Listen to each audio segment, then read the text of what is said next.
চাইলেই কি আসলে সব বদলানো সম্ভব? যতক্ষণ পর্যন্ত না আমাদের মন মানসিকতার পরিবর্তন অসম্ভব, ততক্ষণ কোনো কিছুই সম্ভব না। সোশ্যাল মিডিয়াতে বেশ কিছু ছবি ভেসে বেড়াচ্ছে। গেল বই মেলাতে আমাদের প্রেস সচিব যিনি আছেন শফিকুল ইসলাম সাহেব, সাবেক প্রধানমন্ত্রী শেখ হাসিনার একটা ছবি দিয়ে তিনি ডাস্টবিনে ময়লা ফেলছেন। এই ছবিটা ভাইরাল হবার পর থেকেই প্রেস সচিব শফিকুল আলম তিনি নানানভাবে ডিস্টারবেন্স হচ্ছেন। এখন কেন এই ডিস্টারবেন্স? আবার অপরদিকে তেনার আরও বেশ কিছু ছবি সামনে আসছে, এগুলো কতটুকু এডিটেড বা সত্য এটা আসলে তারা ভালো বলতে পারবে, যে মুজিব কোট গায়ে দিয়ে একসময় আওয়ামী লীগের প্রচারণা তিনি করেছেন। তারপর আপনি ধরেন সার্জিস আলম একসময় বঙ্গবন্ধুর জন্য কথা বলতে বলতে কান্না করতেন। আবার এখন সবচেয়ে বেশি আওয়ামী লীগ বিরোধী সেই সার্জিস আলম বা হাসনাত বা আসিফ বা এই প্রেস সচিবরা। আর নিজেদেরকে মানে কি বলা হয়, যে সবচেয়ে বেশি আওয়ামী বিরোধী ব্যক্তি হিসাবে বা কি বলা হয়, যদি প্রতিষ্ঠান হিসাবে প্রমাণ করার জন্য নানান কর্মকাণ্ড চালাচ্ছে আমাদের সরকারের বিভিন্ন বা সমন্বয়কদের মধ্যে অনেকেই। এখন আওয়ামী লীগের যারা নেতাকর্মী আছে তারা বিষয়টাকে পজিটিভ দিচ্ছে না। দুইটা কারণ। প্রথমত হচ্ছে যে বাংলাদেশের রাজনীতিতে ভাই আপনি অন্য যা কিছু বলেন, বাপ মানিয়া গালি দেন, বাঙালি এতটা মানে আপনার রিয়েক্ট করবে না যতটা রাজনৈতিক নেতাদেরকে নিয়ে কথা বললে রিয়েক্ট করবে। তো আওয়ামী লীগের নেতাকর্মীরা দলীয় নেতাকর্মী হিসেবে এখানে রিয়েকশন দেখাচ্ছে।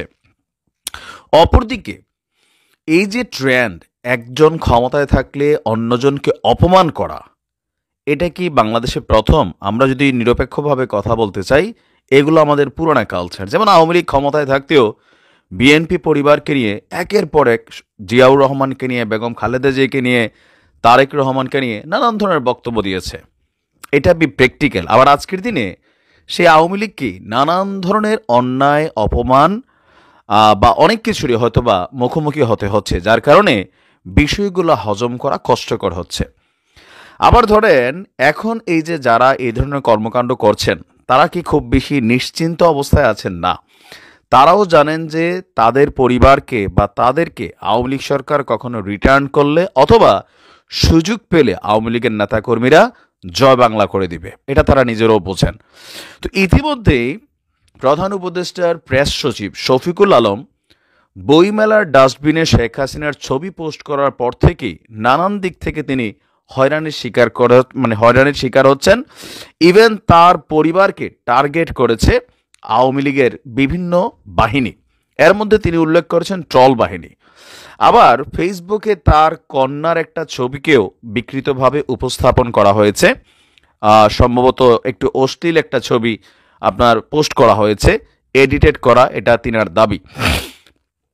গতকালকে সন্ধ্যায় রাজধানীর ফরেন সার্ভিস একাডেমিতে আয়োজিত সংবাদ সম্মেলনে তিনি এই অভিযোগ করে বলছেন যে আপনার বইমেলায় শেখ হাসিনার ছবি সম্বলিত ডাস্টবিনের ছবি পোস্ট করার পর আওয়ামী লীগের ট্রল বাহিনী খুবই ন্যাক্কারজনকভাবে আমার পরিবারকে টার্গেট করেছে। তো আপনি যে এই কাজটা করছেন সেইটাও আওয়ামী লীগের কাছে কোথাও না কোথাও মনে হচ্ছে যে ন্যাক্কারজনক। তো এখন সোশ্যাল মিডিয়ার এই প্ল্যাটফর্মে ভুয়া আইডি, ফেক আইডি, কারো রিয়েল আইডি, নানানভাবে নানান ধরনের অ্যাক্টিভিটিস কিন্তু এডিটেড ছবি দিয়েও চলছে কাজকর্ম। তিনি বলছেন, আমরা জানি তাদের চরিত্র কেমন, অপ্রত্যাশিত হলেও সত্য তাদের সঙ্গে সাবেক প্রধানমন্ত্রীর বৈঠকও করছেন। বাংলাদেশের কসাইয়ের রুচিটা কোথায় দেখেন? শেখ হাসিনাকে উল্লেখ করে তিনি বলছেন শেখ হাসিনা এই টিমের সাথে বৈঠক করেছেন। তিনি বলেন এই টিম কারো মেয়ের ছবির উপরের গলাটা কেটে পর্নোগ্রাফির ছবি বানিয়ে প্রচারণা চালাচ্ছে। কি ভয়ঙ্কর, তার রুচিটা কোথায়? আবার আমাদের রুচি দেখান অনেকেই। তো এইটা বাংলাদেশের পুরানা ট্রেন্ড। যেমন ধরেন শেখ হাসিনা ক্ষমতায় থেকে যাবার পরেও এই ধরনের নোংরামি কর্মকাণ্ড এই দেশে চলেছে। শেখ হাসিনার সাথে মোদিকে ছবি দিয়া, বাচ্চা দিয়া, নানান ধরনের অশ্লীল নোংরা ভিডিও কিন্তু আমাদের এই মিডিয়াতে প্রচারিত হয়েছে। তো এগুলা হচ্ছে কি, যিনি ক্ষমতার চেয়ারে থাকেন তিনি টার্গেট হন। কার টার্গেট হন? যারা বিরোধী দলের থাকেন। আওয়ামী লীগ ক্ষমতায় থাকতে বিরোধী দলে যারা ছিলেন, এই সাইবার কমিউনিটি অথবা ট্রলিং কমিউনিটি, তারাও নানান ধরনের ভিডিও পোস্ট এগুলা করে গেছেন। আর এগুলো আওয়ামী লীগ সহ্য করেছে। তো এখন এটাতে কেন শিকার হয়ে গেলেন শফিকুল ইসলাম? কারণ তিনিও বেশ কিছু কর্মকাণ্ড করছেন যেটা আওয়ামী লীগের নেতাকর্মীরা সহজভাবে নিচ্ছে না। টোটাল এই জিনিসটা থেকে শিক্ষণীয় কি? আমরা বলছি যে নতুন বাংলাদেশ, আমরা বলছি যে বাংলাদেশকে নতুন করে সাজাতে হবে, নতুন একটা যাত্রা শুরু হতে হবে, কিন্তু এই যাত্রা শুরুটা ওই যে দিন শেষে আমরা ওই আগের কাজগুলোই করছি যেগুলো থেকে হয়তো আমাদের বের হওয়া দরকার ছিল। তুমি অধম তাই বলিয়া কি আমি উত্তম হইব না? বাঙালির হিসাব না ভাই। তুমি অধম, আমার হাতে ক্ষমতা আসলে আমিও অধম হব, তোমাকে সর্বোচ্চ অপমান করব। আবার তুমি কখনো ক্ষমতায় আসলে আমারে অপমান করবা, আমারে বাটে ফালাইবা, আমারে সাজা দিবা, এটা অ্যালাউড। বাট এগুলোর আসলে বন্ধ কোথায়? যেই সকল কর্মকাণ্ডের কারণে আওয়ামী লীগের প্রতি মানুষ বিরক্ত হয়েছিল, যেই সকল কর্মকাণ্ডের কারণে আওয়ামী লীগের পতন হয়েছিল, সেই সকল কর্মকাণ্ড গত 6 মাসে আসলে কি পরিবর্তন হয়েছে? আমরা দেখছি কেউ কেউ অতি আওয়ামী বিপরীত ঘরানার শক্তি হিসাবে, যারা অতীতে নিজেরাই আওয়ামী লীগ, ছাত্রলীগ, যুবলীগের বিভিন্ন পোস্ট পদবিতে ছিলেন, অ্যাডভান্টেজ নিয়েছিলেন, তাদেরই বেশি প্রতিযোগিতা শুরু হয়েছে। কারণ তারা জানে কখনো বাংলাদেশে আওয়ামী লীগ ব্যাক করলে তাদেরকে সবচেয়ে বেশি শাস্তি পেতে হবে, আজকে যেমন বাকিদেরকে পেতে হচ্ছে। বাট এই খেলাটা বন্ধ হওয়া জরুরি। দেখেন, আমার ভিডিওর পারসেপশনটা কোনো একটা পক্ষকে টার্গেট করে না। তৎকালীন সময়ে আওয়ামী লীগ যখন ক্ষমতায় ছিল, বিএনপি নিয়ে, জামাতের ভালো কিছু মানুষ নিয়ে, বিশেষ করে সাইদি সাহেবকে নিয়ে যে সকল বক্তব্যগুলো আসতো, আমি কাউন্টার করার চেষ্টা করেছি। উল্টা কি হয়েছে, ঝামেলায় পড়তে হয়েছে এগুলো নিয়ে। এখনও আমরা চাচ্ছি যে এই জিনিসগুলোর একটা পরিবর্তন না হলে কি হবে, এই শত্রুতার বীজ একদল বপন করে গেছে, এটার পরিণতি ফিল করছে, ভোগ করছে, আবার আমরা আরেক দল বপন করছি। রেজাল্ট কি হবে? আবারও ক্ষমতার পালাবদল হবে, হিংসার জবাব হিংসাতে আবার আসবে।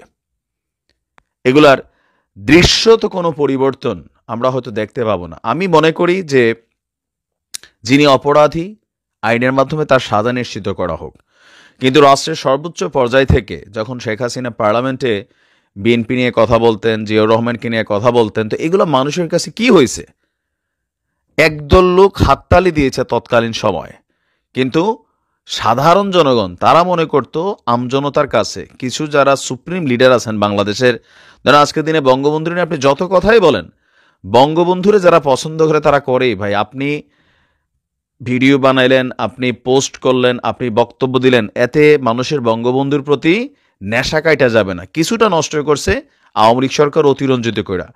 আবার আওয়ামী লীগের সময়কালে জিয়াউর রহমানকে নিয়ে অথবা মাওলানা দেলোয়ার হোসেন সাইদিকে নিয়ে যেই ধরনের বক্তব্য প্রতিটা এমপি মন্ত্রী দিছে, বিএনপির প্রতি কি মানুষের ঘৃণা তৈরি হয়েছে? কথায় কথায় যে কোনো কাজেই যে জামাত শিবির করে ধর পাকড় মাইর ধৈর, তারপর হচ্ছে এই যে বিএনপির সময়ও এই যে আজকে লিফলেট ইস্যুতে যাদেরকে গ্রেপ্তার করা হচ্ছে, এটা কি আগে ছিল না? ছিল।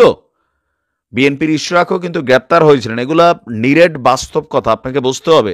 সময় রিটার্ন হচ্ছে। তো কি হচ্ছে, ওই সময় গ্রেপ্তার হয়েছে, মাইর খেয়েছে, এখনো গ্রেপ্তার হচ্ছে, মাইর খাচ্ছে। তার মানে কি এটা বন্ধ হবে? হবে না। কেন হবে না?